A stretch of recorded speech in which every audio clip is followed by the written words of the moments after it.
it was a lot of like, it was very minuscule at the beginning, and I should have like seen a lot of the signs for it. But it would be like, okay, yeah, come over. And then I'd be like, okay, I'm on my way. What do you mean? I never said come over. And I'm like, can you read the text? God. Or like when they would just say mean things. It's like, oh, what do you mean? I never said that. Mm-hmm. I started going a little crazy. Yeah. This is real for me. I need this. This is a therapy for me. Before we dive in, a quick but important note. We are not licensed mental health professionals or medical experts. The conversations that we have on this podcast are based on our personal experiences, thoughts, and opinions. Nothing shared here is intended to be taken as medical advice, a diagnosis, or a substitute for professional help. If you are struggling or need support, please reach out to a qualified mental health provider or medical professional. So today is a very fun subject, and one that I've wanted to get into for a while because of my childhood. Mm-hmm. And just how prevalent it is today. It's so much more prevalent than, is that the right word? Prevalent? I think so. Yes. It's such an existence, I guess. So much more in existence than we even think. And I think it's kind of like one of those things like ADHD, to where it gets misdiagnosed a lot. Mm-hmm. It's a lot of people think they might have it that don't, or vice versa. So, but it's borderline personality disorder, which I haven't done a lot of research. Usually I'm the research guy that kind of does like a lot of the analytical research, but I kind of was like, I'm going to raw dog this a little bit and just kind of like go into it just from experience rather than try to be the statistical guy. That's so funny because I researched a little bit. We're flipping roles. I didn't even ask you to. No, I love that. I know. Okay, cool. I just wanted to know a little bit about it, mainly because bipolar is like, it's often misunderstood just the same way. And like, I just wanted to know if there like the differences actually, because I know that I'm going to relate to you a lot, but like, I'm not diagnosed with BPD, but like, it's hard to diagnose. It is. Yeah. Do we want to start with the official definition or start with her definition first? I like her definition. Okay. I was like, what does it mean to you? Like, if you were to define it, how would it be? I would define borderline personality disorder as, it's a disorder where emotions are super heavy. Not always the most rational, but also not irrational. Like, they're definitely coming from a place that I feel a lot of the time. It's definitely a lot of ups and downs. So especially like when I was younger and everything, it was a lot of ups and downs and not understanding.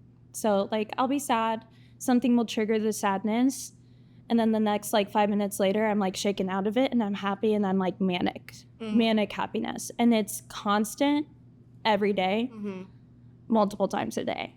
So it fluctuates daily. It does fluctuate. Right now, it's not really as much anymore, but I could definitely see where the similarities between the two are. Wow. It's almost like, in my head, it's almost like bipolar, but on like a steroid scale. Oh, for sure. It very much is like, because I was asked, because people are like, oh, so it's like you have a good day and then you have a bad day. And I go, no, my days are both good and bad, because it can be like, woo, I'm feeling on top of the world. I feel great. I feel like everything's going to go the way it should be today. And then a rock will hit my windshield. And I'd be like, okay, so life sucks and everything sucks. And and then all of a sudden I'll get like a compliment and I'm like, yeah. You know what? I don't know why I was stressing. Today is a good day.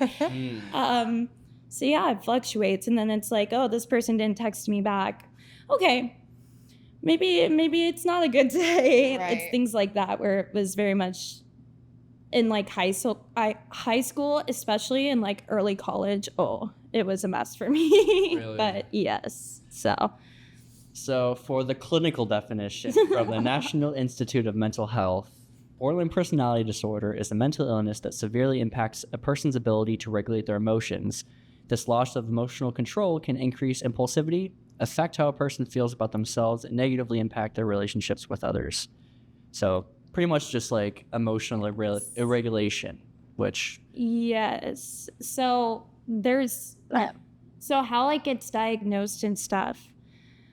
Like I was first misdiagnosed. I was first diagnosed with manic depression, which is also part of like BPD. So like they weren't that far off. Manic depression and anxiety. That's like all that they like. And then they thought, yeah, probably bipolar. But I remember I had one psychiatrist, he goes, but it can't be bipolar because she's having really good days and then really not good days, but it's like all the time. And like, he just kept prescribing me medication. And when I was like, oh, I don't feel like this is working for me, he would just up the dosage. And yeah, my mom was the one that actually was like, hey, you need to stop. This is not the issue. I don't think we are finding out the issue. So it took a lot of therapists and psychiatrists to finally sit me down being like, yeah, you got BPD. Because it got really bad. Like it's something that a lot of people have. I found out that if your parents experienced kind of like that generational trauma kind of thing, if they experienced like any physical abuse, emotional abuse, things like that, the kiddos that they have are way more likely to have BPD growing up. If you experience something really young that was really traumatic, you're more likely to exhibit BPD behavior.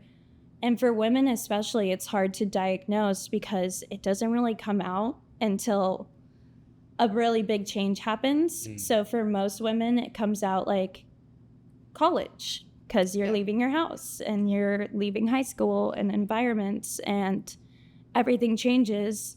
That's kind of when mine started to get really noticeable. But I think I always knew it was there because my mom always said I would make 3 good steps in the right direction and then would take like 4 steps back.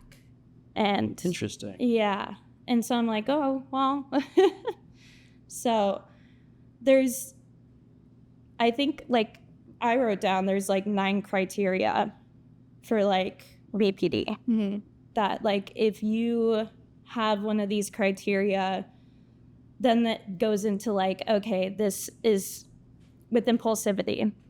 These are abandonment issues. These are things that they look for in diagnosing BPD, and not everyone has all of these. Right. And as you do like treatment and stuff, you may not be with one of these criteria anymore. So yeah. So like I really struggled with like abandonment issues, and identity issues is a really big one. Impulsivity is a really big one that I struggled with, and then mood shifts. So yeah. Okay. Yeah. How did you struggle with each of those things? So abandonment, I don't think I really understood I had abandonment issues. I think in high school, it was like if my friends hung out and they were just hanging and stuff, as people do. In high school, I would be like, oh, why wasn't I invited?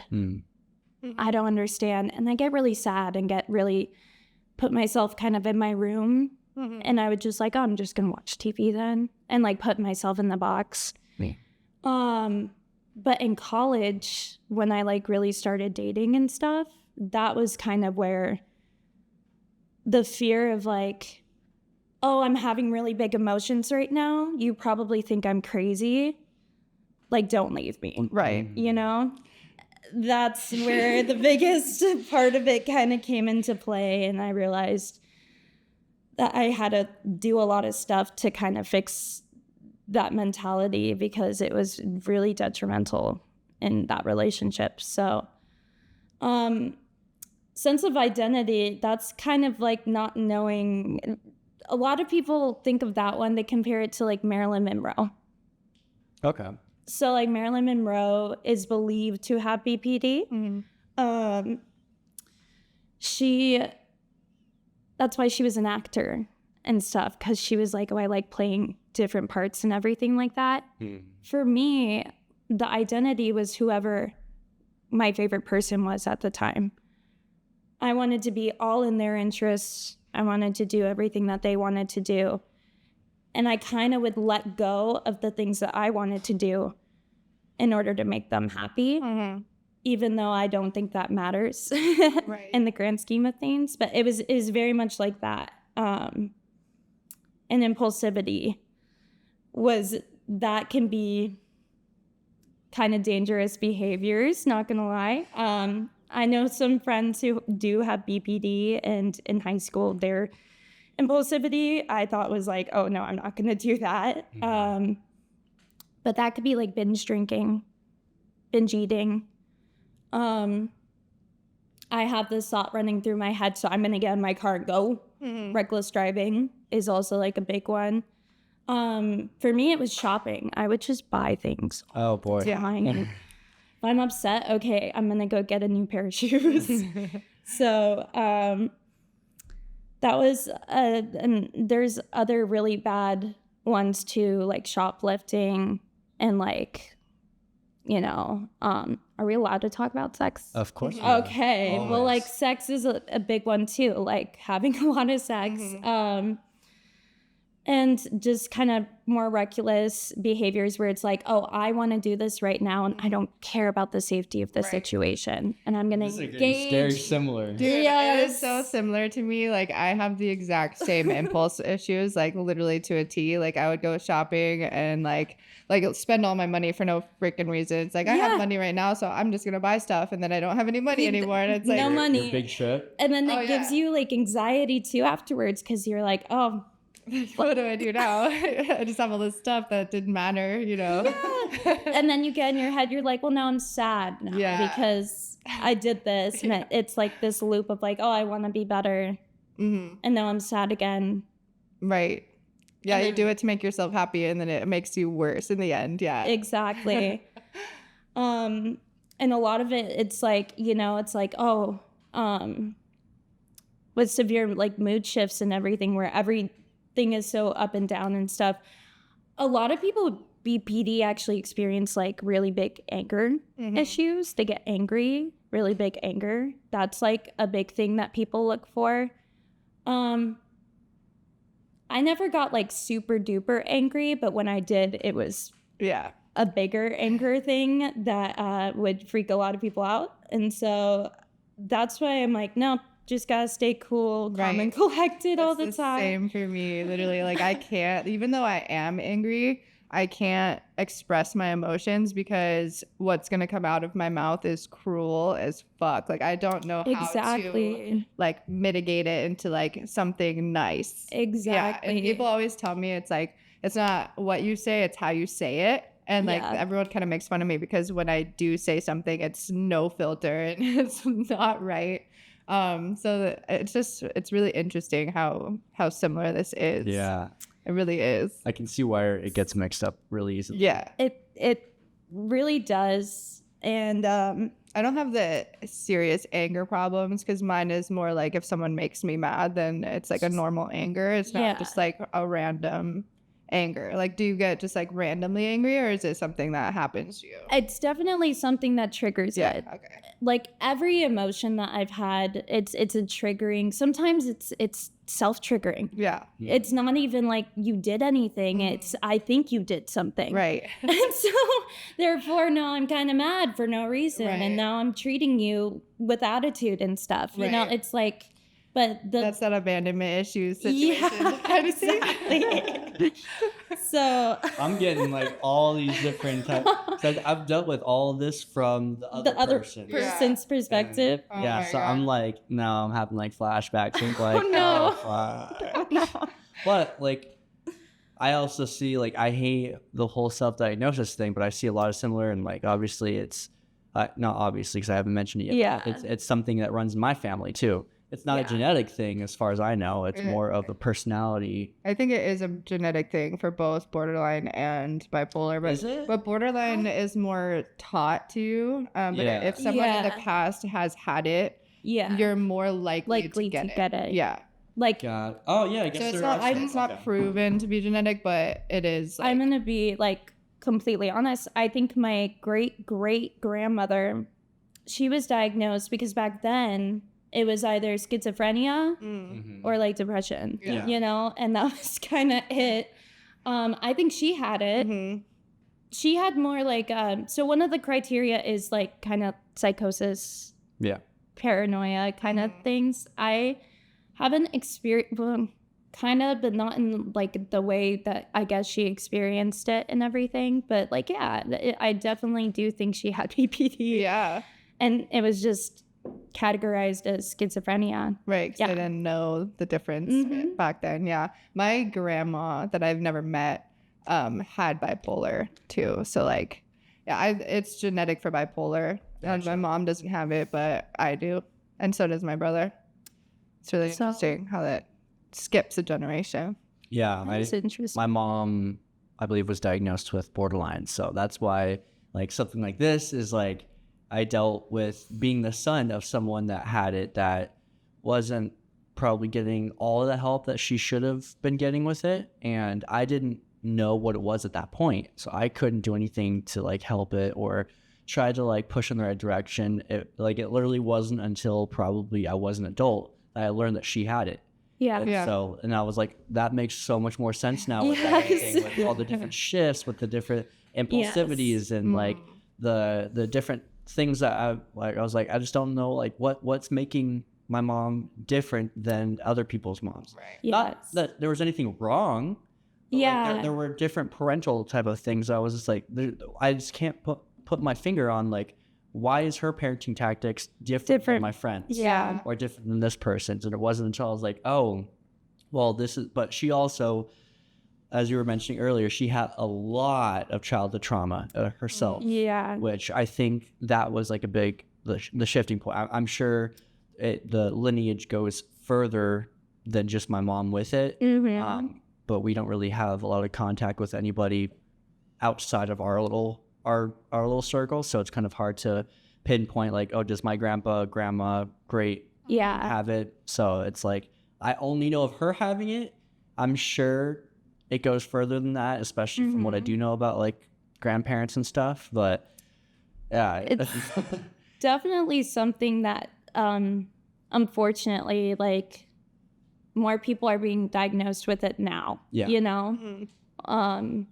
But it was very much seen as like I don't know, like a lot of people think it's like the crazy disorder, you know? That a lot of people are like, oh, the I hate you, don't leave me, like, you know? Yeah. And so I think that, or like a lot of people see it as like, oh yeah, stay away from people. Specifically, I do think that it has to do with like people defining it with women as the like suicidal disorder. Yeah.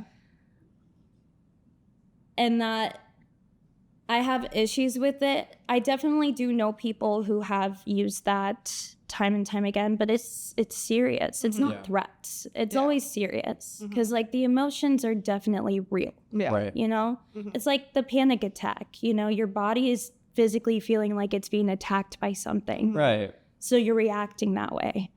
That's why I'm like, when people say like, oh, don't believe her, like she's, you know, she does this and everything, I have an issue with that because I'm like, no, it's real. It's really real. They really do feel like it. And that's kind of what splitting is, to me at least. What is splitting? Yeah. So splitting is when it's kind of like childlike behavior. It's childlike thinking. You are a good person or you are a bad person. Or the way that I have it, it's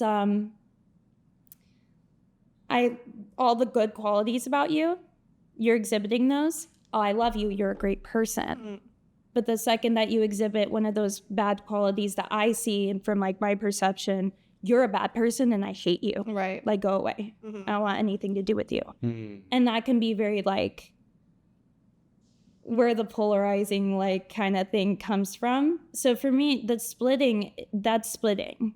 In situations, for me at least, if I see you as like, if you are saying something hurtful to me, it's a way that I'm protecting myself. Because if I see you as a bad person, then I don't have to deal with like all the heartbreak that you're causing right now. You're already You know? separating yourself from Yeah, them. So you don't exactly. Have to, you're the one that's putting the effort into separating instead of them just coming in and doing it. Yes, without exactly. you preparing. So in the last like relationship, it lasted for 4 years, or not 4 years, 6 years. Wow.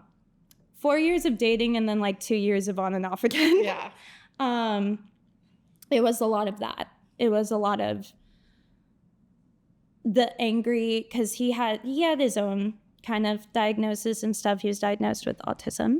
So and had a lot of anger issues and had a lot of issues with just like substances sometimes that would bring out anger. And this is kind of like when he started having this happen, it was when I was already like years and years in like cognitive behavioral therapy. So I was like, I'm not going to talk right now because my objective is I want this to be over. Right. And if I talk about this, like it's just going to continue and continue. And so a lot of like the mean stuff he would say, I would be like, okay. Right, you're right. I'm done. Yeah. You're right. Goodbye. You said something really mean to me, you know? And and then the next day I'd be like, oh, I don't know what you mean. I didn't say that. And I'd be like, and that was a big thing because with BPD, you think you're grounded. If you're dealing with someone who says that something didn't happen the way that you see it, you automatically think like your perception is not at all what you thought it was. Right. And then you're like, This Oh, is scary. so 'Cause bad. This is all stuff that happens to me, and I'm not diagnosed with it, but I'm like questioning now a little bit. it's very much like, you know, if you have been dating someone and let's say like you guys broke up, but you're still like seeing each other all the time. You're still over there all the time. And this. And then all of a sudden one day they're just like, oh, I don't love you. I never loved you. You're delusional and you're crazy. And that has been there the whole time. How have you not seen that? Right. Gaslighting. Yeah, it sounds like there's a lot of gaslighting. Oh, it was a lot of gaslighting. No. And it was just to a point where I was like, what is real then? Yeah. You know? And there was one big instance, too, I guess, but where I really questioned, I was like, what is real? Yeah. You start to think everyone in your life is doing that to you because it's like you could be so sure about something. But that's why I have like the best people in my life, because they assure all the time. They're like, nope, he was just not a good person. Right. Yeah. Nope, he was just gaslighting. And then they get mad. They'd be like, he said that. That's not how everyone else saw it either. So then I would be like, okay. Right. Whew, cool. Your real life is actually what you were thinking. Yes. Gaslighting is so dangerous for people like us because we question our reality anyways. Yeah. And we have like short-term memory loss too. Like I do in situations. And so like when someone says that I said something that I never would say, I'm like, how did that come out of my mouth then? Like, am I even here when I'm talking? It was a lot of like, it was very minuscule at the beginning, and I should have like seen a lot of the signs for it. But it would be like, okay, yeah, come over. And then I'd be like, okay, I'm on my way. What do you mean? I never said come over. And I'm like, can you read the text? God. Or like when they would just say mean things. It's like, oh, what do you mean? I never said that. I started going a little crazy. Yeah. It's interesting that you're saying that, 'cause I remember like very vividly that a situation would happen between me and my mom.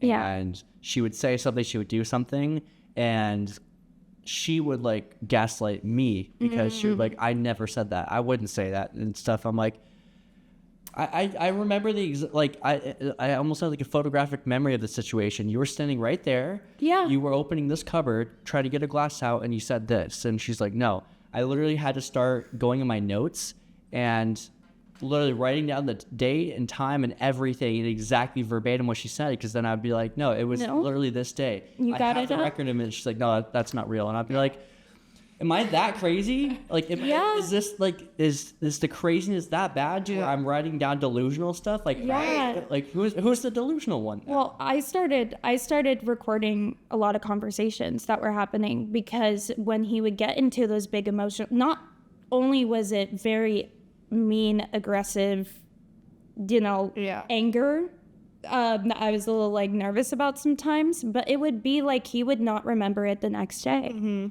or he wouldn't like, I didn't call you delusional. I didn't call you crazy. I'd be like, actually you did. And I can confirm that now. And he knew I was doing that and stuff. And yeah, I don't have those anymore. It was literally just for me to confirm, like, hey.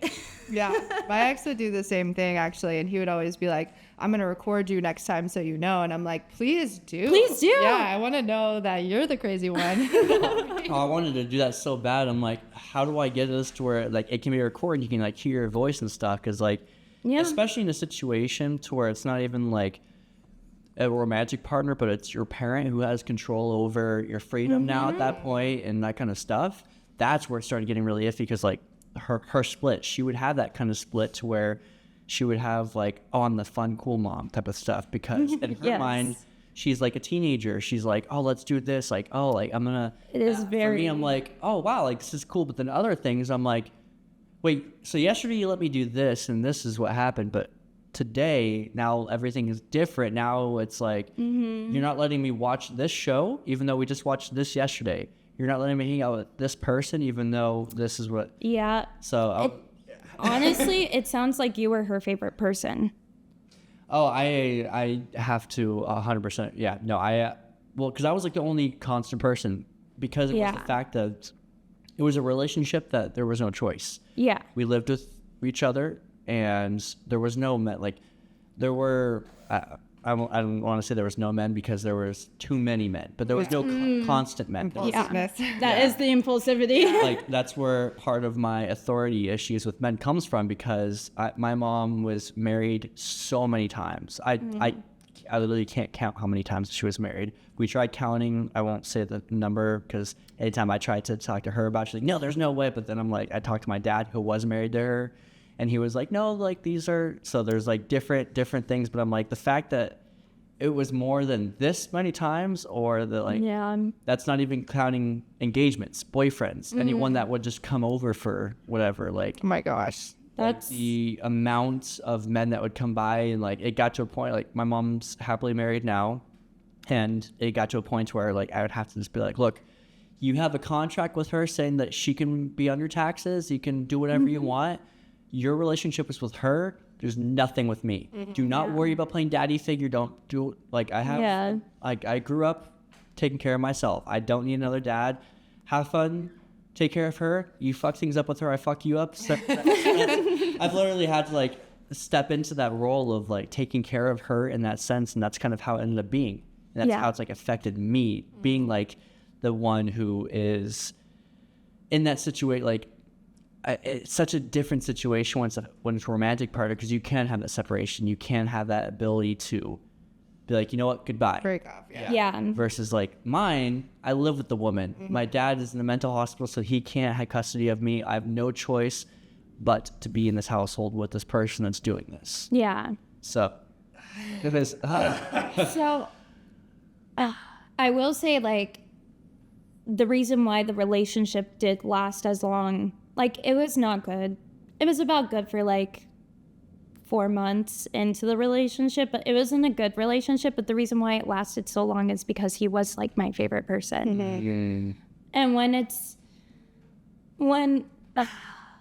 it got to a point where it's like, you can have, like, the person who has the BPD and it's draining on the other person. Oh, it was completely draining on him and everything. The bad part was, like, he would just also be so reliant on me in so many ways, where it was like, when I was getting better and everything, that's when, like, things got really bad. Right. Oh, it got so bad. And every time I would just go back, because I was like, something in my brain was just like, oh, I don't want to be left. Right. You know me. You went through so much with me. We went through so much together, and we, like, did so much that I never wanted to, like, I literally was like, yeah, you're more than just a person I dated. You're my best friend. And it was very, I know, I'm sorry. I feel the same way. No, I'm not, like, that's literally how, Yeah. like, I tell people the relationship I had with my mom, I was a son 40% of the time. I was a father to her 30% of the time. And, like, I hate saying the word partner because, like, there was no physical, like, incestual, but that's where, like, one of the other topics that we want to have on is, like, emotional incest. Yeah. So much of that because this term that now you're coining that I'm like, what the fuck? So Favorite dependable on person. each The other. favorite person Yeah. thing. Yeah. That's how it was. Like, I was stuck in that. So it's like when that happens, I'm like, Yeah. everything is clicking for me so much Well, right now. favorite person can be anyone. Yeah. It can be anyone. Like growing up, it was my mom. Yeah. It was my mom until about high school when the splitting started to kind of happen and things would happen and I'd be like, you know what, maybe you're not. And it was my sister. And I was leaning on my sister a lot. And then it was like friendships that I was having too. I was never like a person who like just had one favorite person. I would go all over. I'd be like, all right, cool. And then when it became that relationship, it was so you are my favorite person to the point where I lost like complete sense of identity. I lost a lot of friendships because it was isolating, you know, and none of my friends liked him and they didn't want him in like the group or anything, which completely understandable. I understand like why. And I'd always defend so much because that's the other thing is when you see their good qualities, not everyone sees their good qualities, but you're like, they're a good person. Yeah. And you convince yourself they're a good person, even when they're not a good person. So like, I was defending them so much. Oh, they're gonna go to therapy. Never did. Oh, they're gonna go get help. Never did. But because I was being told that, I was like, oh, you're trying. So I was like broadcasting it to the world. Oh, they're trying. They're good. They're great. Without even really like taking a step back. It wasn't until I literally, and this is something that forgot. When you cut off like a person, because a lot of the time with splitting, people will be like, all right, I'm done with you, no more, and everything. For me, it was always really hard to do that with people. But when I finally was like, okay, I'm done. Yeah. I'm done, and I completely like severed him from my life. That was like when I took a really big step back and I was like, oh my goodness. I felt so happy. Yeah. Which is crazy because I've never felt that way after we had like a dip or a split or something between us. It was always like sad. I was so sad. Yeah. Want to go back. I'm Right. sad. This time it was like, whew. And it actually ended with me. That was one of the anger moments we were talking about. I had one of those where I was really angry and I was yelling. I hadn't been angry in so long with him because I was just so trying not to be overly emotional because I didn't want to lose them. Yeah. That fear of abandonment. I got so angry. And he goes, I'm going to call your mom. And I go, good. Yeah. Good. Just Put do it. her on the phone. And he goes, I wouldn't do that. I'll call your sister. And I go, even better. Yeah. Put her on the phone. Because they just know. And after that, it was weirdly like one of those moments where I had that anger. I go, nope, no holding back. Because I don't care anymore. I'm done. And I said, I don't care if I burn any bridges. Yeah. I'm out of here. And I felt so happy and good after that. So, yeah. That's what happened with my ex. I held so much in, and then at the very end, we were just fighting so much because I just didn't care anymore. And I was like, you know what? I don't want to be peaceful anymore because you are triggering me so bad and you're gaslighting me so bad. And like, I want to be a different person and you're not letting me be a different person. And so it kind of got like a tiny bit violent at the end. And I was like, I can't talk to you anymore because you're not going to make me into this person. And like after cutting him off completely, I was so happy. And like before, like you were saying, like, because we were off and on for a couple of years, I was so sad all the time. And I was like, please come back, like, whatever. Yeah. And then you just get to a point where you're like, I can't do this anymore. And you Yeah. have to let them go. Well, I think it's better for him too. Yeah. I think he was also probably experiencing like the same thing as well. Yeah. Because he could have never cut it off either. And he would always blame me for it too, which was the thing. I was like, it takes two to tango, but Right. I genuinely the thing about being like the thing about BPD in relationships is I think you really just need to go through the treatment and really understand yourself and understand your brain and understand exactly what are your triggers and what is happening before you enter a serious relationship. Right. Otherwise, it can kind of trigger everything over again. And then it's like you're starting at step one again. I think, like, for me at least, I'm loving being single because I'm realizing a lot more about myself and I'm learning so much. So I'm happy about it. I don't feel like I need to cling to anyone right now in particular. I'm just kind of figuring out how to be alone, which is something I was never good at, ever. Yeah. That's what So, I'm still trying That's to learn. really cool. It's really tough. It's really tough. And I'm not saying I'm perfect at it, like, at all. Like, every day is different all the time. I could be having a really good day, and then I get home, and you're alone. And that's when I start texting, like, all my friends, hey, what are we doing today? Hey, where are we going? Hey, what's happening with this? What's the plans? And hey, do you want to go do this and everything? And there's gonna be days everyone's working, everyone has early mornings, and I still do it too, but like I'm better at not getting so anxious afterwards because I get like used to get really bad panic attacks when I was alone and stuff. So That's why I make myself overly busy because I don't like relying on the company of others to make me happy. I don't like having to text other people, ask what they're doing. I want to be able to be in a spot to where I'm like, if nobody wants to hang out with me, fucking good. I'm way too busy anyway. It's like I've gotten that, but then that gets to be too much sometimes in the sense of like I'm too busy for people now, and then people are like, well, we stopped asking you to hang out because you're too busy and stuff. Exactly. And where's that balance? One of the things that I did kind of want to ask about this, the favorite person. yes.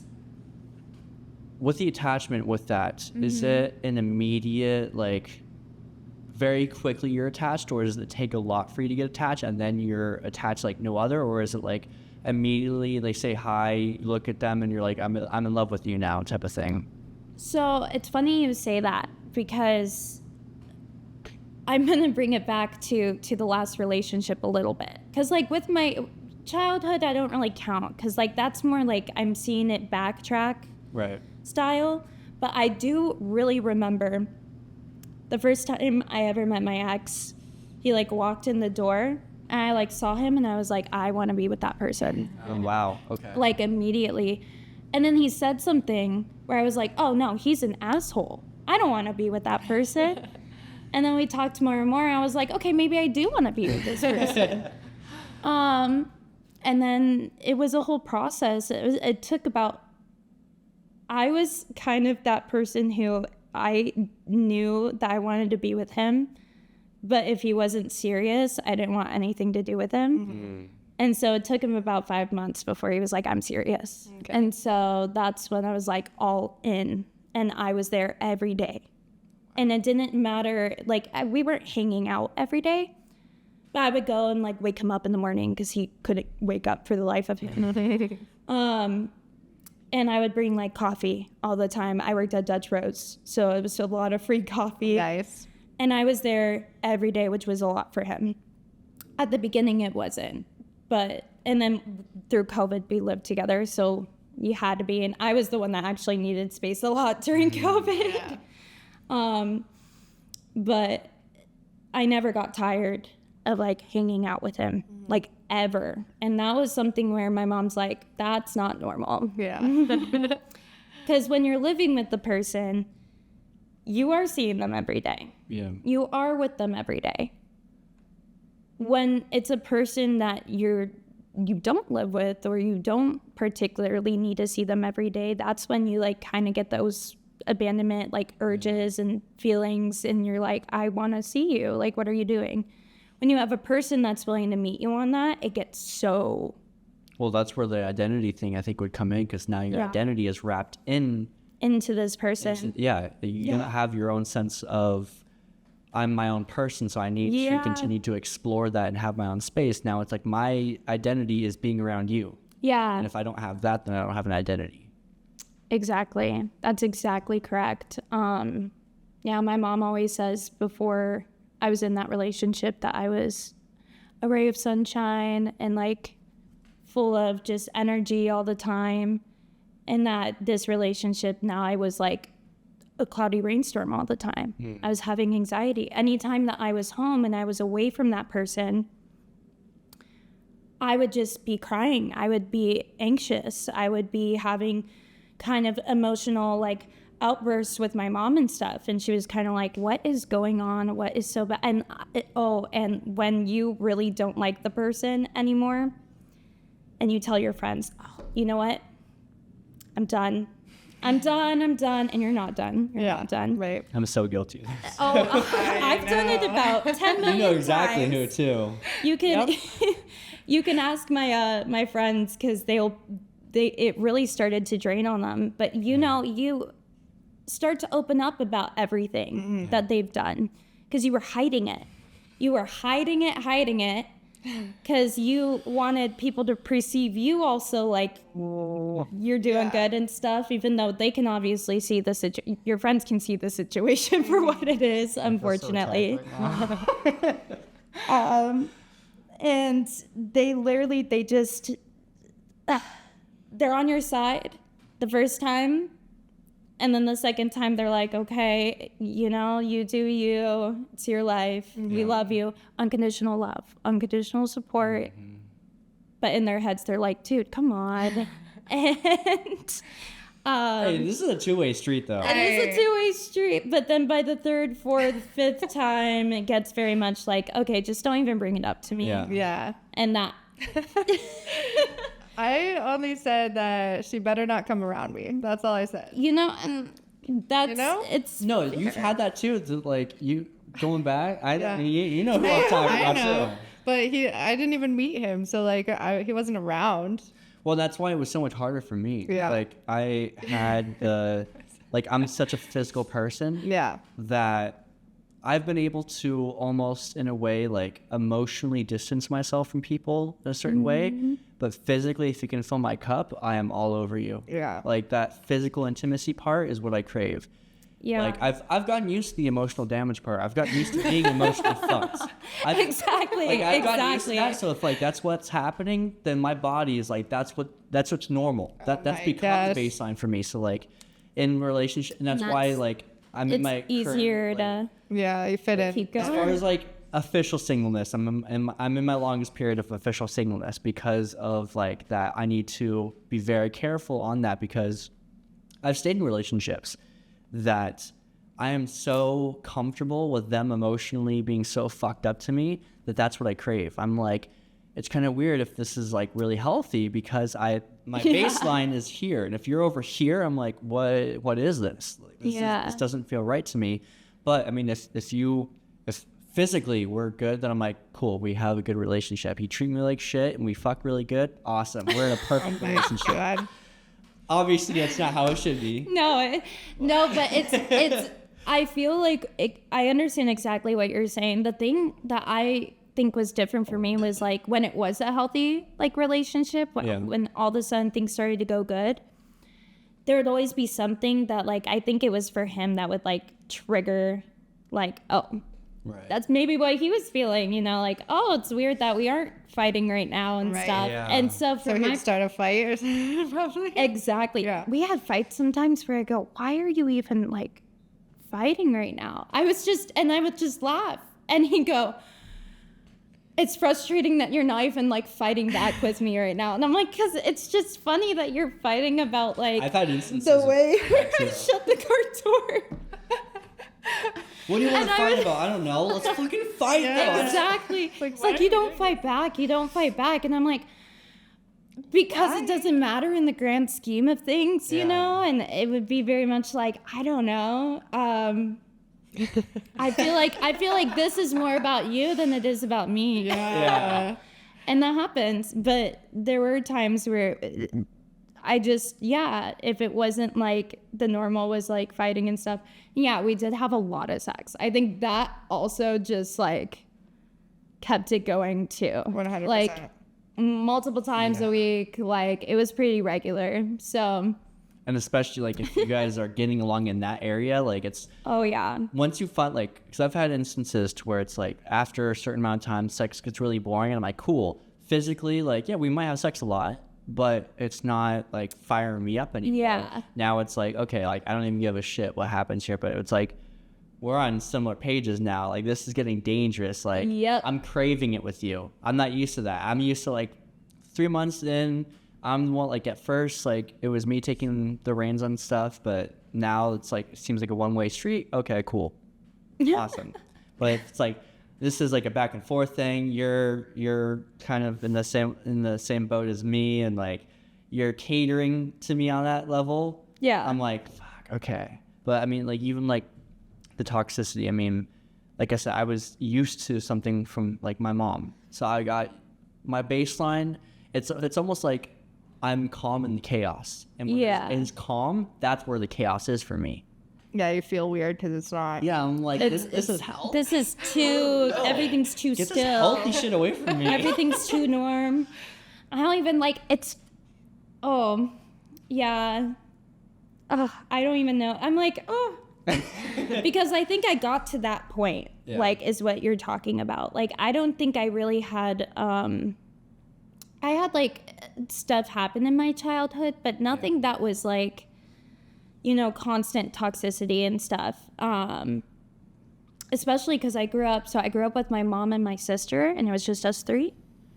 And so it was a very, like, we had each other's backs. Or, like, when we fought, it was very, like, petty, not even worth of a fight, or just those kinds of situations. So when it was happening, I was kind of like, whoa, I'm out. And then the BPD would just kind of like, that's when I was really exhibiting those behaviors and stuff. So that's when the fear of abandonment and stuff.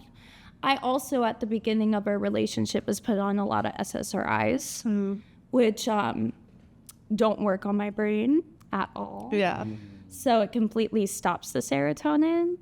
So Is that antidepressants? yeah. Yeah. Serotonin, or no, selective serotonin reuptake inhibitor, so it helps inhibit the reuptake of serotonin. Okay, yeah. 'Cause Yeah. That's what I was on, and it doesn't work on my brain either. Yeah. But it's the magic potion for me because of the way, like with OCD, Yeah. it, like if I didn't get on SSRIs, I would be fucked. Yeah. But because I got on it and did exposure therapy, I'm able to be, quote, normal. I mean, it was the thing because they thought I had like manic depression, which I mean, I was manically depressed. I just don't think I had like manic depression That wasn't because your diagnosis. That wasn't like what. I was manically depressed about like 30% of the day, you know, but not like the other 70%. Right. And so like, they were like, oh, she has depression. She's sad all the time. And I wasn't sad all the time. But when I was sad, that I would have like, you know, some like intrusive thinking that was not great. Right. And I felt so deep in the pit, like kind of just seeing my way out though. I could see it out and be like, okay, this is okay because this feeling isn't going to last. Yeah, it's going to pass. And it's going to pass and I'm okay. And then when I was on SSRIs, I was like, oh no, I can't see this guy. I'm too far in. This is how I am. This is who I am. This is how I will forever be. Yeah. And therefore, I started really thinking like intrusive thoughts. And I told my mom, thank goodness, I was like, Mom, this is not normal. And she goes, let's get you off of these. And you have to like wean off of them. You can't just like stop taking them. I did not wean off of mine because I had a situation. Sorry to interrupt you. No, you're good. I want to hear. Where I was on a TV show in Pine Top, which is a really tiny town, like 4 hours away. Yeah. Okay, yeah. Just for people that don't know where Pine Top is, it's 4 hours away from Phoenix, and it was a really small town, like with nothing there. And we were there like during the off season, so like all the stores were closed. There was like nobody there, and so it was like a really depressing TV show. And like the entire crew was really depressing, and I was just by myself all the time, and I didn't like relate to anybody and all this stuff, and like I wanted to kill myself. Like I was like, if I stay on this show, I called my mom and I was like, I might not make it. So she was like, you need to leave. And so I left, and I like burned the bridges with those people, and I was like, I'm never gonna work with them again. Like it was stressing me out, but it saved my life, because then I went to a psychiatrist because I was like, I wanted to kill myself like a month ago, and he was the one who told me to get off antidepressants and that I was bipolar. And so he was like, get off of them right now, don't even wean off, you have to stop. And so I just cold turkeyed. Did you feel a sudden change, or was it? I did. I was going through a bunch of stuff at the time. So like I cold turkeyed everything. I was smoking weed and like drinking and all this stuff. So I just cold turkeyed everything at the same time. Whoa. And it was Shock crazy. factor. And Oh yeah. But like That's really cool that you did that though. Yeah. I'm like in awe. the way that I was feeling before I cold turkeyed was way worse than not weaning off of everything. Like cold turkeying was like, it felt better than I felt before, because I just was so upset. Sorry to interrupt you. No. Because when I stopped for like a year and a half probably, and then I smoked again, and I got so paranoid. Yeah. Not that like the cops are gonna come get me or whatever, but like that I had to be doing something else, like something that I wasn't doing. I just, no matter what I was doing, I needed to be doing something else, and like I couldn't get it out of my head. So like I smoke every once in a while when it's like I'm at a party or something, whatever, because it's like different, but I cannot smoke every day, like by myself. I just can't. Oh no, it doesn't. I always tell people, like, I don't mind other people smoking around me, but and for me, I don't mind that either. I had one ex that maybe she had BPD. I don't know. I'm not here to diagnose anyone. I'm not a professional or anything like that, but a lot of the stuff that you're saying is definitely there's probably a reason I was with her for as long as I was with her. So funny. Yeah. But I mean, they say you're attracted to people who are like your parents, and so that when you were asking earlier, precisely, about that, I mean, like, I'm always attracted, like, especially like if you have bipolar or borderline, I'm like, you're like, all right. You're already my wife in my head at this point. So anyway, but like, she was like the biggest stoner in the world, and like I tried smoking with her one time, and that was like, I was hallucinating pretty much. Oh my god. Oh.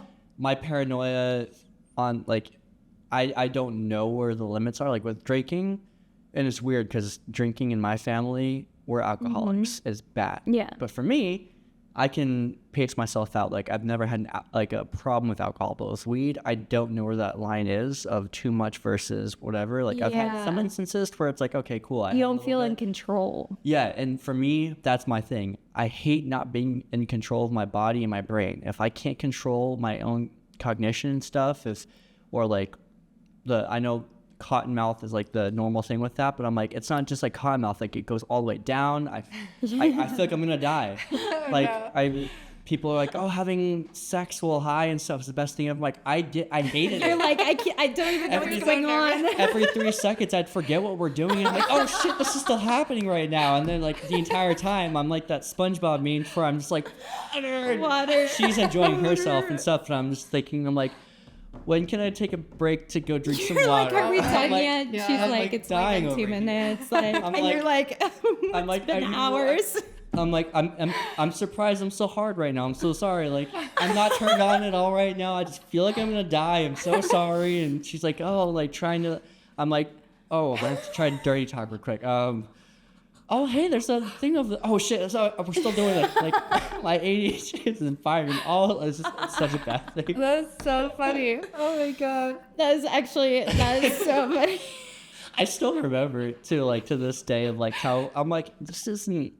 How do people enjoy doing this? This is not. I kind of associate, though, other people smoking. Like, there's part of me that associates that with her, and she was probably the most emotionally abusive girlfriend I've ever had.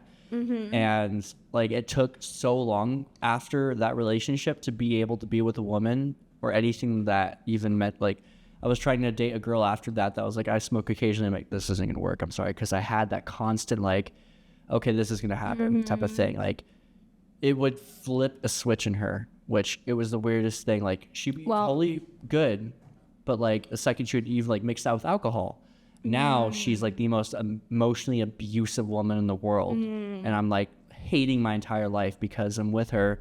Like, her perception is off. Yeah, I think that's what was happening. probably. Like, there was nothing you were gonna be able to say or do in that moment. Yeah. When she has like that locked in her head, this is what it sounds like anyways. It sounded like it's like that, you know, an Inside Out too. I haven't seen that yet. I know. I really need to. I need to see that. Well, there's a chasm that happens, and it's called the sarcasm. And when they're yelling across the chasm, they're like, "Hey, can you help us?" And they'll be like, "Hey, can you help us? Like, can you help me?"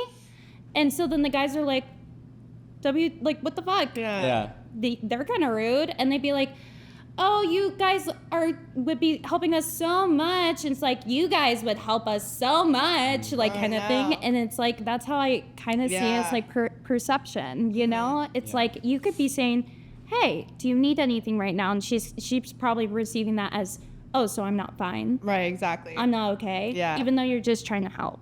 And that was something that I think, like, early on in college, I definitely was doing when I was drinking with people, especially drinking with people, and just around people like that, because they don't interpret it. It took me a while to realize that, like, a lot of, like, the dopamine in your brain and stuff, or serotonin, I'm not sure which one, I don't remember. Dopamine is the motivation chemical in the brain, so it helps to provide motivation to do something. It's it's the anticipation and one. So the serotonin, or, you know, just the happiness in your brain, like, a lot of it's genetics dealt with. But when I was doing my cognitive behavioral therapy and stuff, they told me only a little bit has to do with your environment, and the other most of it comes from your reaction to people, is what they were telling me. So it's like, because I was perceiving things like, if somebody said, just in a stern voice, I was like, "Oh, they're mad at me. I did something. They're mad at me." Yeah. When they weren't. And I think, so then I just started perceiving everything like, "Okay, what can I help you with?" You know? Right. And it just it was more of a safety blanket for me, you know? Interesting. Yeah. I feel You disagree? differently about that. Yeah, because like, I've had so many instances where I was freaking out and I didn't realize it was my environment until I got out of it. I think when I said environment, I think I meant like, are you just talking like in the moment environment? Just like the people that were in my life and like, like my coworkers and things like that were causing me to be distressed, and they weren't supporting me, and like they were making me feel crazy. And so then I was crazy, and then I was like questioning myself because they were gaslighting me and all these things. And like when I cold turkeyed in 2020, like my SSRIs and like weed, I cold turkeyed all of my friends. Yeah. And like COVID happened, so I cold turkeyed work too, because I had to. Like, I was just sitting at home by myself, like figuring myself out. And I realized that, like, wow, I really don't like who I work with, and I don't like my friends, and like I got rid of everybody. And so that's where like the environment I was in was really detrimental to my life at the time. Yeah. Well, and even like my mom with her stuff, the environment she's in now versus when I was growing up is completely different. Now she is 180 completely. Yeah. Like happier and stuff. Like, I think, and obviously it can be in a certain thing to where she's a parent, so she knows that she's in control, and like there's not a whole lot I can do. But after like I left the nest and I was like on my own and stuff, at first like it was still kind of bad for a couple years. But then like once she moved out of the state, got married and stuff, and now like she's in I don't know how her relationship is with her current husband, but I imagine he's like one of those kind of like old school guys. Yeah. Very traditional type of thing. Now that she's in that environment, like anytime I have phone calls with her, like she's very much steady. So I don't know if it's because like he's feeding a certain thing that I couldn't feed, but all I know is like the environment is so different now. She's able to hold friendships where when she was like when we were living together, she couldn't hold friendships. She'd meet somebody and then within a couple months they would be like, yo, your mom is a little bit like, huh. And I'd be like, I know, like I'm sorry. Like it got to a point I couldn't introduce anyone I was dating to her, not because of like, oh, I'm afraid of blah, blah, blah. I'm like, no, she's going to latch onto you. Like there was literally girlfriends that I had that were like, she kept telling me I'm the daughter she never had. And I'm like, I'm so sorry. And like, she would completely like latch on, not like the multiple favorite things where it's like, I have a girlfriend and now my mom is looking like, oh, I have another daughter, like also a best friend, also this, like another sister. And I'm like, I'm a fucking middle schooler. She's not your daughter. She's not your best friend. No. And like, it got to that point where like, their mom would be like, yeah, this can't be like maybe when y'all are older in a different lifetime or something, but like right now, like this is very inappropriate how she's talking to my daughter. I literally like the first love of my life. That's pretty much how it went down. Like she looked at my relationship with whoever I was with at that point and kind of treated it as if it was like her own sitcom in a way. And like her own thing, like, oh, you should do this, like kind of like That's controlling. intense. Yeah, like it would be like, she's so abusive to you, blah, blah, blah. I'm like, we're in middle school. Like, how abusive? Like, she can't really be that abused. Like, she would say this kind of stuff. And for me, I'm like, oh, like, my mom knows correct and stuff. Like, but I look back and I'm like, she wasn't being abusive. She was a woman, or she was a girl 13, 14. And I'm sure she's like, just starting her period or something. So maybe she's having an off day or like some stuff like that. But my mom was looking at it as like, a grown woman because she was looking at me as a grown man. Like the second that I could like vividly see the switch that she had in me, because we didn't always have that relationship. The switch that happened with me and her was there was a guy that came over that was an ex of hers, and he was drunk. We let him in. We were talking and stuff. I had one of my friends over. It was another girl in the neighborhood that I was just like, she was one of my best friends. But I had this like gut feeling. I'm like, I don't know. I just don't feel like they should be left alone together. Yeah. It's weird. Like, I'm as big as her now, so maybe I need to kind of step up a little bit. And sure enough, like they're talking, he lunges at her pretty much. I step in between. I grab him by the back of the shirt. I drag him out of my house, I slam the door in his face, and I say, get the fuck out. She looks at me. I'm 12 or 13 at this point, so I'm not like this 20-something-year-old kid. Yeah. I'm this kid. I still have a hey guys type of voice. Like my balls haven't dropped, my voice hasn't dropped. Not like I'm still a kid. But I was like, I'll be damned if like I let something happen to my mom. Like that's my mom. I need to be the protector and stuff. I'm the man of the house. And that was like immediately like the switch to where she was like, maybe he's not really my son. Maybe he's protector type of thing. So it was like immediately that's where things were like, oh well, you're the man of the house now. Like. She took that very literally in that sense of like, now I'm the protector of the house. And I'm like, I'm 13 though. I can't be that person as well. Even have like a lot of life experiences to even, you know, and so being forced to be, you know, older than you are and should be. Right. And I mean, that just made it to where like, yeah, it created a lot of freedom for me because I could start doing whatever I want, but that also changed things in my head to where, like, I don't want to say I had no respect for her, but I had a different type of authority towards her. I'm like, you can't do shit towards me. My income, like our income at that point was the child support that was coming in, so I'm like, you're not technically paying for anything. You need me more than I need you.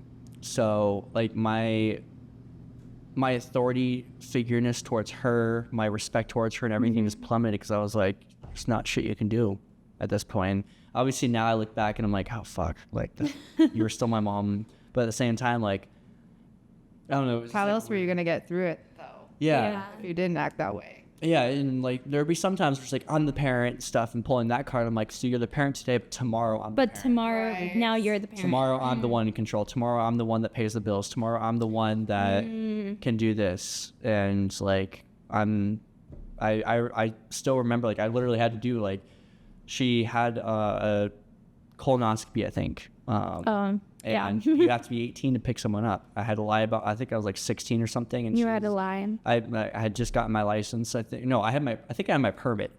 And but she had her license. I literally had to lie for her and be like, go to them. I'm like, oh yeah, like how does an 18-year-old think? And I'm like, yeah, I just got done at work and adult stuff. And like, you can tell. She's like, are you 18? I'm like, yeah, I'm 18. I'm like, obviously I didn't have to sign anything, but I was like, yeah, I'm like trying to think of stuff. So you had to drive her back. Oh yeah. and stuff. Yeah. Which bunch more shit with that, but like it just created such like an unhealthy dynamic towards like, do I ask her for permission to do this or not? Like Boundaries. I remember I came back home stoned as fuck one time, and her only response, and I don't think she remembers it, was like, I'm just mad you didn't bring me home anything. And I was just like, that's not the normal response. And then it like after my sexual stuff started happening, like there was no respect. I would bring girls back to fuck. She would bring guys back to fuck. Like it was a weirdly weird thing to her. Like I'd be walking by her, like walking past her in the living room while she's watching TV with a girl I'm about to go in my room and fuck for 3 hours. I'm 15 or 16 at this point. Like I'm still a kid. Yeah. And she's like, can you at least not? And like or can you at least like wait till I'm like, because she knows she can't really control me. But in my head, I'm like, I just heard you fucking the neighbor fucking 3 days ago. Yeah. So no, I'm not going to fucking wait. You're going to deal with it. If I'm going to gruff, I'm going to slam this wall. If I'm going to, I'm not going to tell her to be quiet. Like if I have to hear you doing this, guess what? You have to hear me doing it too. And I'm sure it feels really weird hearing your son fuck another girl in the next room. It's kind of like the stuff that she set in your environment. Yeah. As like, yeah, this is okay, this is cool and everything, but then is like taking it back, being like, well, it's not okay when you do it, but also like is doing it herself. Yeah. It's not leading by example kind of stuff, which is. And I hate talking like this about her because it's not like, she wasn't a bad mom. Yeah. It was a situation that there was no guidance for her to get help in the way she needed to, and she did the best with what she could. Yeah. I don't ever go back and say you were a bad mom. Yeah. It was the fact that like it was the situation. She shouldn't have been a parent in that situation. And I'm not saying that like I wish she wasn't my mom or anything, but it was a thing that like should I have probably been raised a little bit more by my father. He had bipolar disorder, but like especially in finances, there was a certain instance that like I still like my relationship with money is still affected very much because of the way she was with finances. And there was a big instance that I got a big check because my dad was on disability and I was his dependent. And so I got a big check. Her first thing was like, that's your money. I'm not going to touch it at all. 6 months later, it went from having more money than I've ever seen in my life to I'm dead broke because I spent more than half of it on her trying to fulfill her lack of childhood, trying to fulfill my lack of childhood. And then different emotional manipulation. Like she knew how to emotionally press those buttons. Like I was like, the one woman that I know that can emotionally do anything to me is her. Yeah. She knows me better than anybody. She knows like I'll do anything for that woman. And even today, like still like I don't have the best relationship with her. I'm learning, but there's so much healing. And like she had a stroke not too long ago when she was living like the desert. She had like a heat stroke or something, but now she doesn't remember anything from any of that period. And it's so hard because I'm the one that has to deal with all the bullshit. I still remember very vividly the different stuff. Like she doesn't remember the sexual shit that happened with like some shit with that, like stepdads and stuff that shouldn't have been stepdads. I don't know how much of that, all that she remembers. And that's the stuff that like I carry. I'm like, part of me is relieved that she doesn't have to carry that. Part of me is like, I don't want you to do, I'm happy that you had this fucked up life your entire life growing up. I'm happy that you get to live in peace now. I'm happy that you get to live in happiness. However, now it's like, but now I have to deal with the fact of like, my authority towards men is not only affected by that, but the fact that like I was molested by a man, and now I have to like look at that kind of situation, but I can't talk to her about it because she doesn't know, type of thing.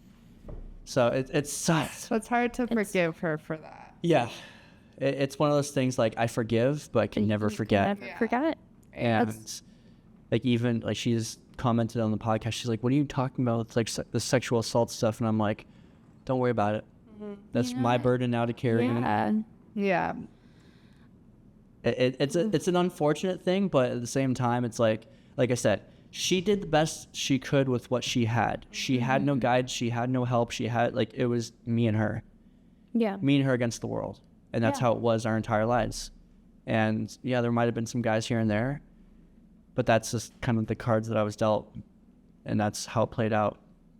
So I don't know. I went in my own. No, you're good.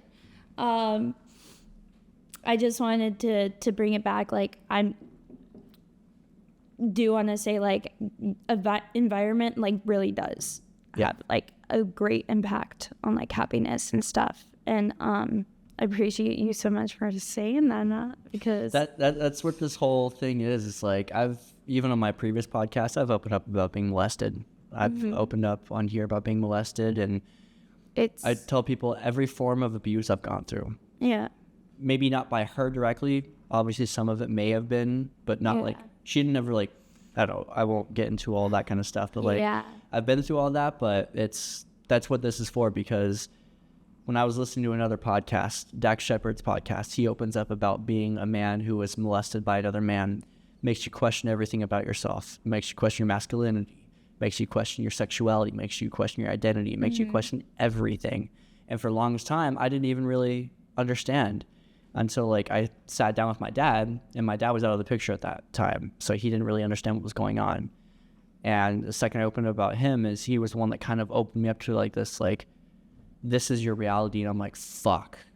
The reality hadn't set in until he had told me about that. And I talked to another person, because in my head, molestation is like one thing, and there's that part that's like, do I have the ability to identify with this thing if it wasn't as bad as some other people have it? And that's kind of how I identified it with. I was like, yeah, this kind of shit happened, and other people would look at it and stuff, and I was like, it didn't happen as bad as him, so it didn't happen to me. But the other ways that it did happen, and that's one of the things that like affected me in that way. Yeah. I definitely like,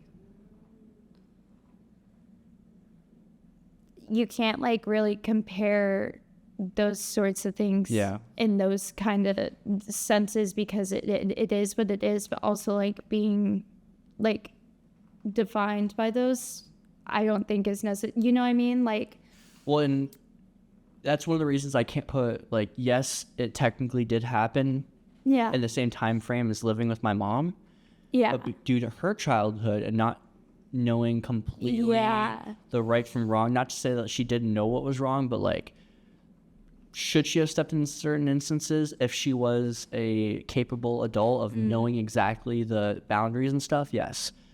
But I think because of what she went through, her brain didn't necessarily, whether it was a fight or flight thing of like, I don't know what to do in this situation, or it was like her mind was kind of telling her this is kind of normal, so it's okay. It's fine on like autopilot almost. Yeah, because like she even like actually ended up telling me about a situation. I was like, I forgot about that until you just brought it up.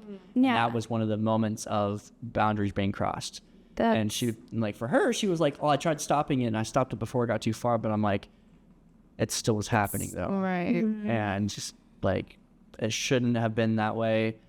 But like I said, it was like, I can't put the blame on her. It's hard to come to that reality. It's so interesting, and I don't want to compare, but like my mom had a lot of childhood trauma, and she made sure that I would never feel any of it. So she never told me anything ever until like, she barely tells me now, but like until I was older she started telling me stuff. But like I didn't know what drugs were, like I didn't know what. I didn't know anything about like sex or anything like that. It was the exact opposite. I knew everything about her traumas by the time I was like 10. That was like no go for my family. Like almost a detail about Like, Yeah. she told me stuff, and obviously I'm the only person there. So, and like, I don't think she's in therapy. So who is she gonna bottle it up? Right.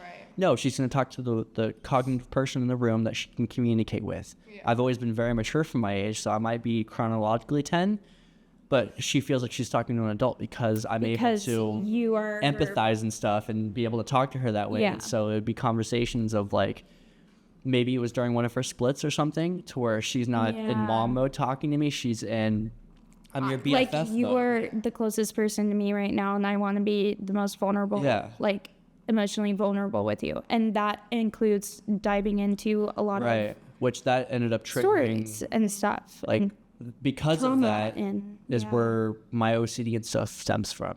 Because at that time, I think I'm cool for hearing this stuff. I think my identity now is like, I'm getting to hear all this adult stuff. Like, oh my gosh, this Yeah. is so cool. No one else gets to hear this stuff. Obviously, you don't know until later of what that does to your brain. I see how she's reacting when she's telling these stories. And so that makes it to where now I have an identity of these other things that are happening from these other people. And I'm like, fuck that person. If I were to see that person right now, Yeah. I'd fuck them up so, like, Yeah. I wish I can go back and get revenge for you and stuff. And I wish that, like, it just creates this thing, but I'm like, I shouldn't have been the one that she told. I can't blame her for telling me because I was the only one that she could tell at that point. Well, and that's a common thing that happens with BPD as well. Like, there was a lot of stuff that I wish I didn't tell, to people Right. in those circumstances, because it's you're so right. They are not the right person Yeah. for me to tell that to sometimes.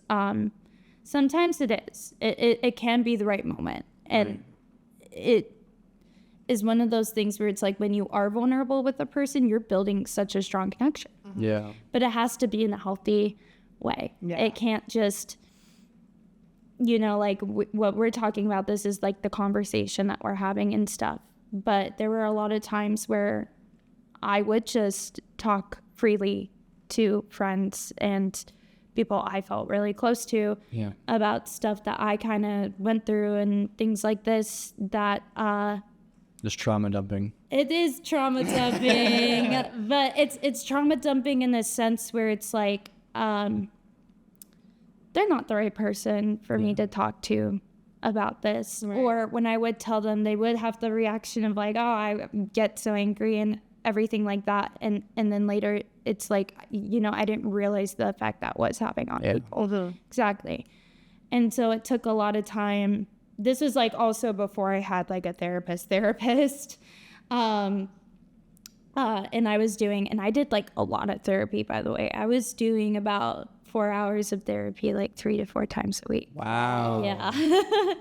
That's how you help a lot of BPD is therapy, routine in therapy. I had one therapist appointment. This is a side tangent. Where I was just really sad, and he could tell I was just really sad. And he was like, what happened? I explained it. And he just goes, why don't we just sit here and cry? Because he was crying too. And I was like, and we just sat there and cried for like an hour. And I thought, I felt so good after that, because that was the person that I was supposed to be telling these things to, and it's safe space and it's the right time. And because I would go in a lot and I'm like, I need to have this conversation with this person. Every time I tried to talk to them, it always ends in an argument. They go, well, what are you doing? What are you saying?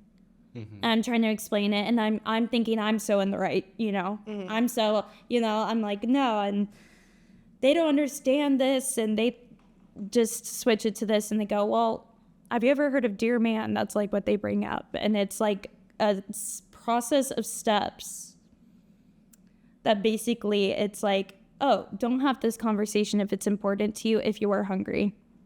Oh. Don't have this conversation if you're like sleep deprived or not sober. Right. Maybe I should wait Because until you're before we not- did this episode. But it was things like that where I was like, yeah, I guess that would help. Yeah. It never just occurred to myself that like, yeah, there are steps that I could do that could definitely help the situation be more, actually, like, what do you want? Do you want them to be mad at you, or do you want to start a fight? Well, no. Right. I want, like, the objective could literally be like, I want you to wash your dishes, Yeah. And it's like, Your okay. anger comes out differently. Fuck your dish. Or it's just like, hey, like, why are we doing this? Can come across as condescending. Yeah. Right. And I was doing that a lot, where I was like, oh, hey, like, what's going on with this? Yeah. And it's so funny because, like, I look back at that and I'm like, gosh, that's so annoying. I would be mad at me too, because I recently worked with a person who was like that. And this is kind of going back of why I'm agreeing with the environment stuff. Yeah. But there was a person that I worked with recently. I want this to get back to me. Where it made the environment, it was just that one person. It was just that one person. Everybody else I was totally great with, and everything was great. And I loved working. Like, it was great. It's just that one person who made the environment very, I don't want to come here. Yep. I don't want to do this. And the thing is like, you have control. I didn't sign a contract. I didn't do that. Like, I was like, why am I doing this? Yeah. And I'm getting like frustrated.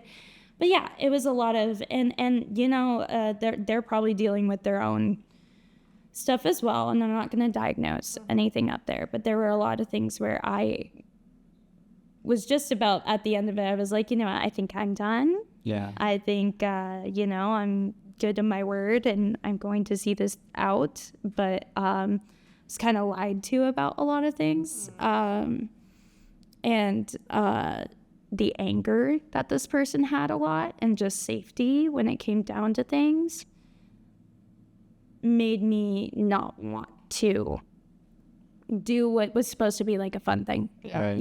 or like experience and things like that. Yeah. Because this person would get mad and like throw stuff. Oh, shit. Unpredictable behavior that I was That's like, a while. or like, I'd be like, okay, I'll go and fix the problem. Because my brain, when people yell at me like that, I'm going into, okay, solution oriented mode. All right, how can I fix this situation? Because I want to be there. Yeah. A lot of the time it would be like, okay, go grab this, go get this. I'd be like, I'm on it. Yeah. I'm going to go grab that, because then I got to leave the environment. Yeah. and And you want peace. and peace and everything. And I remember one time they came out and they just go, why did, and starting a fight, like right there in the parking lot. And I had told this person, I said, hey, when you act this way towards me, I'm not going to respond anymore. Because at this point, it was a professional setting. Yeah. Shouldn't be acting that way. Second of all, it makes me not want to help and do the things that I say I was going to do. And I'm going to do it, but like, I'm getting frustrated. And I did bring it up to a couple of the people who were higher up working on it. So, but yeah, this person just, they're good at what they do. Don't get me wrong. They're great at what they do. Are they the best person for me? No. That's okay. Yeah. And that's okay. But she did make the environment very stressful. And like, That happens to me at work. And that's why I was telling you guys earlier, like, in the commercial world out here in the film industry, people were just miserable all the time, and they would like make my life a living hell. And I was just like so frustrated, and I was like, I must be terrible at my job if they're this angry all the time. yeah. And then I've been on like bigger sets, and like they did it the way that I do it, and I was like, wow, the bigger sets are what I do. And so they were all wrong. Oh, yeah. And so like it just made me feel so much better that it's like, no, they're just miserable people, and I shouldn't have been around them. They definitely, Oh, yeah. exactly. Yeah. And that was a lot of the kind of complicated part with it was this person was a friend, but this friend did have a lot of stuff going on. Was a friend who like kind of refused to ever get help. Yeah. Kind of put it in a place where it's like, I can't do that. And I Right. go, can't or won't. Right. you're an adult. Yeah. You know? That's how it was with all these guys too. It was like, you guys are bringing your problems to work and you're like blaming me for it when I'm doing all of this inner work and I'm trying so hard to like make peace with you guys and do everything you guys need from me, and like you're just making me feel fucking awful. And so I'm just like, I'm doing all this work and like I'm trying so hard and I still am failing you guys. And like it ended up being like, oh, you guys have problems that you're not trying to fix, and so I can't help you guys anymore. You know, it's awful to do that to other people. And it's it's complicated at first because you see them and you go, oh my goodness, oh, I know exactly what you're going through. Yeah. So I get it. I get where this anger is coming from. I get where this sadness is coming from. Right. And you just get that sense of, okay, I feel you. It's not your fault, like, you know, kind of behavior with them, like something to work on. And because you show them that kindness, now they feel more connected towards you. But then when they don't actively try to fix it, you know, or there's nothing else you can do just to help them. Talk to someone about it, or, you know, it can get very like, you can be there for them as long as you can, but if they're not willing to like help themselves or in any way or anything like that, like You can lead a horse to water, but you can't force it to drink. Exactly. And it can lead to really big blow-ups and stuff, because once this person, you know, doesn't have a lot of people in their lives, and then now you're the only person in their life. And now who are they going to put their anchor on anymore, you know? You. You're the only Well, person. like I could breathe and you'd get mad, you know, kind of thing. I couldn't push her to get help. I'm still the son. It's still like in her brain that's like, oh, well, who are you to tell me that I need help, type of thing. And it's like, well, okay. That was one of the things that sucked, was like, I know that she wasn't getting the help that she needed to get, which makes it really sad too. And it's hard. It's frustrating, it's sad, and it's, which is one of the things I wanted to kind of get into with you. With the sense that it looks like you've done a lot of work towards this. It hasn't just been like a diagnosis and then like you've made an excuse to now live the same type of thing, which is how some people do it. You've gone through a lot of work on it. So I'm kind of curious on your road of treatment, how you've kind of been able to like process it, live with it, how you've been able to manage dealing with it day to day now. I would love to talk about this because it's something that I'm really proud of, and I know my family is really proud of me, and a lot of my friends are really proud of me, because it was a lot of work, and I'm still working on it. The thing about BPD is it's kind of like almost like addiction. You have relapse moments. Like you have moments where you kind of forget all the work that you did, and it feels like you're starting at one, except you're not, because you know this isn't you, and you know what you're doing, and now you just go, all right, cool, we slipped for a second, all right. You're not back down to zero. You're not back down to zero. No. And I don't think I could ever let myself get like that ever again. But there was a moment where I did get diagnosed, and I did kind of make it everybody else's problem. I used it as an excuse. I said, well, you know, I have big feelings, and I can't help this. And it's something that I can't help. And I definitely did use that excuse. That's why I know where people are coming from a lot of the time, because I'm like, I get it.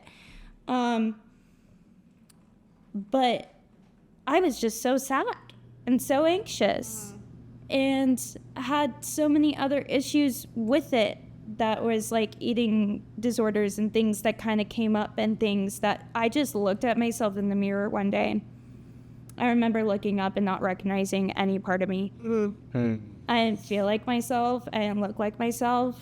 And I just remember going, oh my goodness, I'm going to do it.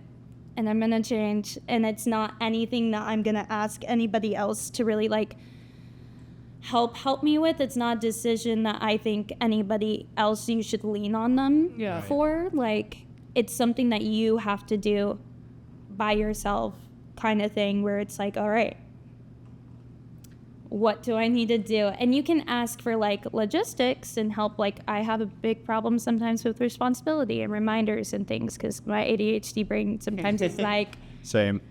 okay, yeah, I need to make a doctor's appointment. Okay. And I'll be like a month later, oh yeah. Me too, I do that. So Currently doing that. exactly. And I still do it, but now that I think like my sister's really good at being like, nope, sit down and do it. Yeah. I'm like, back then me would have been like, oh, you're so mean. Right. You're so mean. And now I'm like, oh yeah, I'm gonna do it right now. And once you get into that routine and habit, and I was doing all this therapy, and I started running and started doing like healthier lifestyle kind of stuff that just helps so much with just like, you know, like I'm like, man, eating healthy meals like 3 times a day and, you know, like actually getting sunshine and, you know, not doing Taking care of yourself physically. Taking care of myself physically because it's easy to just kind of let go. But then I wasn't feeling great. Right. And so doing stuff like that, making plans with friends, I still do. And I still love hanging out with friends all the time. But now it's fun. Yeah. It's not like, oh, I'm having anxiety about these situations. When I do have big feelings now, I know where it's coming from and I know what it is. So a lot of the times they go, okay, like I'm not thinking the most rational right now, but it's not irrational. Like, okay, if I want to cry, I'm going to give myself the time to cry because it's healthy. And then I'm like, all right. But I know it's not me. Like, I know this isn't defining me. Yeah. I know that this isn't something that I am a sad person. Right. I'm a sad person and a happy person and a loving person and a mean person sometimes. But those are all like different things that like make me who I am in a sense. That's the identity part, like finding identity, things that you like doing. None of those are your identity. Yes, exactly. Like I'm not. So sometimes when I am sad in the moments and everything, I go, okay, that was what just happened. All right, now let's go. Let's go draw or paint or something, or go figure out like what I want to do with this, or keeping kind of productive in those senses. And then, you know, if the thing is like if I really stopped having conversations where if something like made me upset with a person in that moment, and you're not thinking the most rational, I started to go, okay, I'm not going to talk about this for at least 24 to 48 hours. Because if I'm not feeling that way in that time, it's not a serious issue. Right. If I am, then it is a serious issue. So I'm going to bring it up. So really thinking about like the objectives of what I want, not with people, but also just with myself. You know, what do I want to do today? It's okay that I don't get everything done today.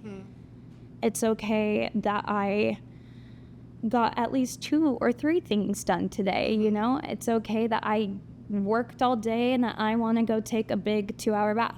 That is perfectly okay. I wish. I know. And it's okay that, like, I don't say yes to everyone. Yeah.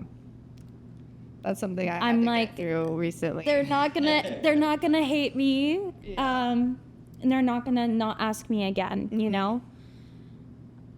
The way that I handle that is, okay, like if I say no to something, like, oh no, I'm not doing this, but are you available this day? Yeah. Like following it through with like, but can we hang out this time and stuff? Yeah.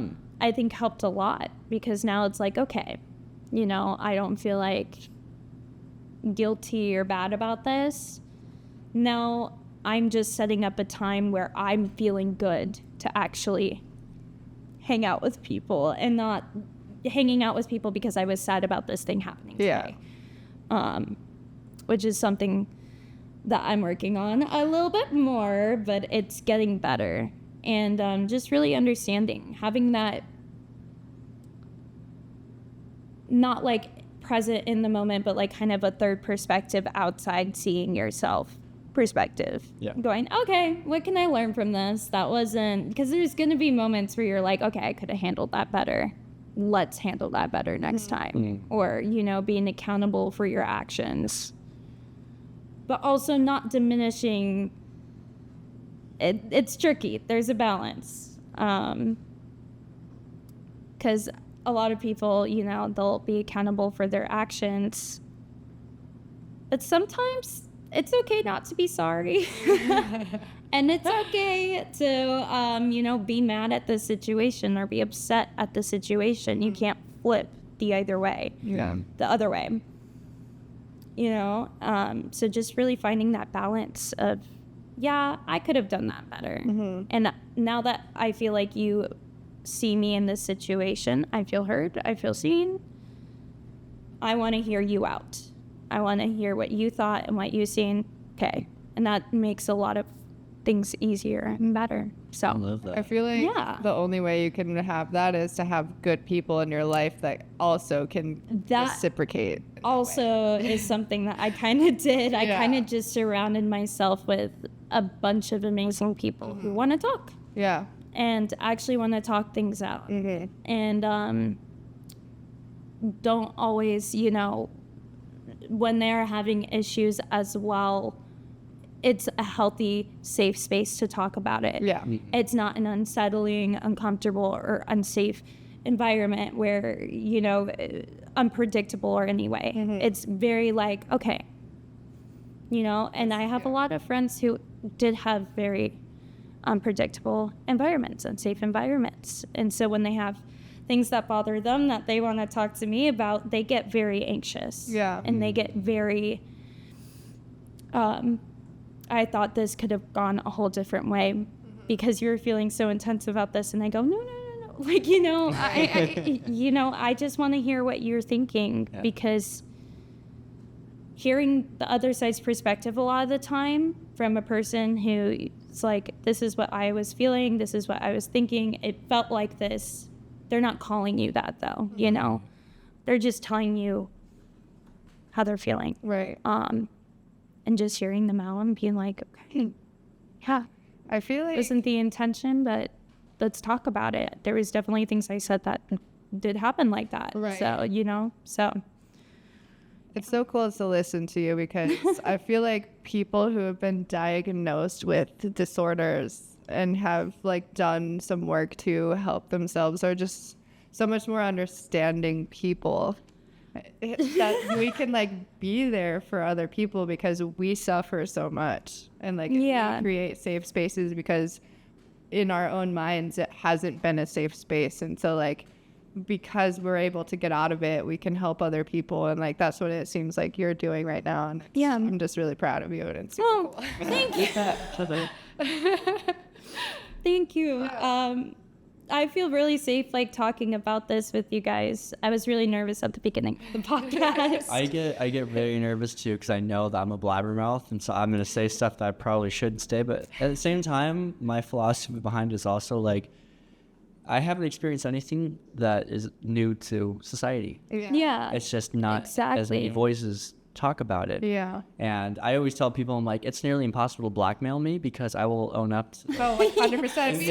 if you like, oh, I'm gonna tell people that this happened. I'm like, oh yeah, like, I will admit to it. Cool, Give me a microphone. I was saying I'm gonna tell people that this is what happened to you. I'm like, I'll tell them too. Yeah, I already said it. Definitely, I think, and you know, there's definitely moments, you know, where we haven't been our best selves because of the best situations that we've experienced. I think the defining moment is whether or not you look at that and you define that as you, or you said, that's not me. I know that's not me. Yeah. It's literally actually what happened just recently to me, like with, I had an ex a while back that I know I was a piece of shit to. I had full accountability to like being like, I don't remember the relation, like my memory, like for me, my anxiety disorder makes it to where I physically cannot remember certain stuff. Like I trauma block a lot of stuff. And a lot of it does happen in relationships, especially ones that I know that I wasn't a healthy person in.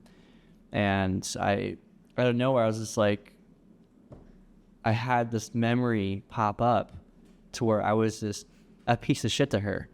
And so I still had her number. I texted her. I'm like, hey, I just want to let you know that, like, I am so sorry. I was a total piece of shit. I was disrespectful. Like, I completely understand any negative feelings that you have towards me, because at that point I was immature. I was still healing, and I didn't realize that I wasn't ready for something serious. And I'm so sorry to have put you through that. Yeah. You didn't deserve that, and I'm so sorry. And like it helped patch a bridge for us for a little bit. Won't get too much into that now. Just, but like having that kind of, I think I know. we could talk about it after the show. But like having that accountability and stuff was like just a game changer, because like an older part of me wouldn't know, like, oh, it's just water under the bridge and stuff. I'm like, no, like I don't know if in her head she's thinking every day about this kind of situation and wondering if I even know what I did wrong. Yeah. I want to give her the satisfaction of knowing that, like, I know I messed up. Yeah, I Here's fucked up. where I messed up. Yeah. And taking that accountability. Yeah. That's the biggest step. And I think, there's a lot of people out there. I don't think it's ever too late for people to ever get to that point. Oh no. Never too late. It's one of the big things in like AA and stuff, the 12 steps, and it's one of the hardest steps. Like I grew up with my dad in AA because he is an alcoholic, and the hardest thing is like reaching out to the people that you've wronged to apologize and make amends for it. It's not about getting forgiveness. It's about the fact that like you're showing accountability, because a lot of people are like, oh, well, they still don't forgive me. It's like, well, that's okay. You have to be able to let go, because that's the thing, is there's going to be stuff where you're not in control of. And that was a big thing with me as well. Like not feeling in control of the situation sometimes as well, when it comes down to just, I want you to know that I feel this way. Yeah. The person's like, okay. And when you don't feel like they're reacting the way that you want them to react, and can be very, So I had to learn that with my family, because like I would always tell them how excited I was about a job that I got, and I'm like, I'm working with this like really big actor, and it was like super cool, and then they would literally send me a thumbs up emoji, and I'm like, Fuck you. I would freak out.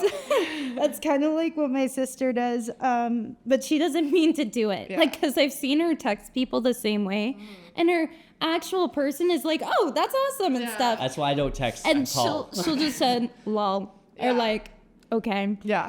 I finally talked to them about it enough times where I was like, you guys are really hurting my feelings. Like, fucking listen to me. And then they're like, we're so proud of you. Like, what are you talking about? We talk about you all the time. And I was like, oh, I'm not around for that. Like, I just get a freaking thumbs up emoji, and I'm like, I just get one of these.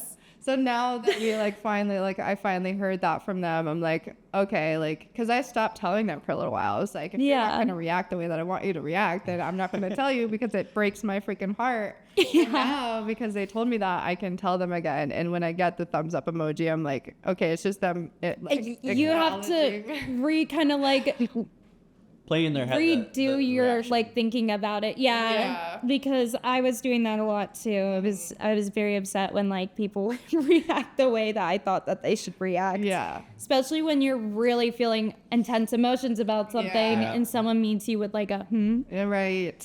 like they're down here and you're up here. Oh, that would send me. That just happened to me too. Yeah. Be like, easy. We'll get into that after. Is there anything specific about borderline that we didn't touch on that you want to make sure gets said about it? Yes. I just want to say to like every person who has been diagnosed, or you're thinking that you do have like BPD and everything, that you are not alone, and it is more common in this world than people are even talking about. And I just wanted to say that it doesn't define who you are. It is something that you are living with and something that you can work with. Mm-hmm. It's not something that defines you. And I really hope that you are okay. And just know everything is okay. Yeah. I love that. Well, Lauren, thank you so much for coming on and talking about this. we say thank you to everybody, but like we genuinely mean thank you for your vulnerability, for opening up, for I know there's probably some stuff that you weren't the most comfortable talking about, but the vulnerability is what we go for, because that's what helps people connect, and that's what helps people relate to you, and what helps kind of bring some humanity back in, is being able to be open about these things that, like you said, a lot of us go through, but we're just don't have the ability to put the voice behind it. Right. So, and that's what this whole thing is about, is being able to put that voice behind it finally, and being able to have those moments that I get to experience when I listen to like my favorite person. I'm like, I looked at you in a certain way before, but now I get to look at you as a human being. And so it just means so much to us that you're able to come on and be able to just open up about that in that way. So thank you so much. I appreciate being able to come on. I was really excited. So. Yeah, I was excited. I was like, oh, I honestly loved learning about BPD and like just seeing, like I didn't know you before today, but like just seeing your journey and like where you started and like where you are now is really cool. Thank you. I didn't know you before all this, but I see you now, and like just hearing about it, I'm like, I'm rooting for you so fucking hard. Thank you. Me too.